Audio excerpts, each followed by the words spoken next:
سن، شغل، درآمد، چند ساله که آمریکایی؟ 25 7 سال آمریکام، پرسونال ترینرم، درآمدم هم 6 تا 8. انتخاب شما برای ایران؟ 100% رضا پهلوی. منم همینطور 100%. جاوید شاه. سن، شغل، درآمد، چند ساله که آمریکایی؟ من نویدم، 33 سالمه، 2 ساله که آمریکام، باربرم و اینکه درآمدم هم دستم به دهنم میرسه. فریما، 29 سالمه، نیل آرتیستم، 2 ساله که آمریکام، درآمدم هم خیلی عالیه. انتخاب شما برای ایران کیه؟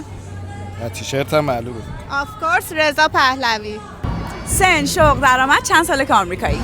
سن، شغل، درآمد 42، اینتریور دیزاینرم و چند ساله که اینجا زندگی میکنم؟ 20 ساله. انتخاب شما برای ایران؟ کینگ رضا پهلوی. جاوید شاه. سن، شغل، درآمد، چند ساله که آمریکایی؟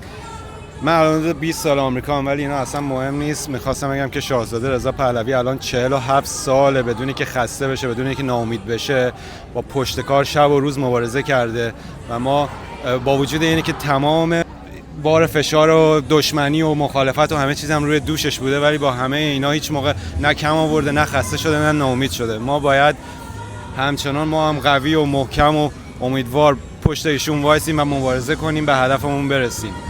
جاوید شاه. سن، شغل، درآمد، چند سال آمریکایید؟ من 50 سالمه، 15 سال امریکا هستم و یک کمپانی کوچیک دارم، اتوکر. انتخاب شما برای ایران؟ مسلماً رضا پهلوی. سن، شغل، درآمد، چند ساله که آمریکایی؟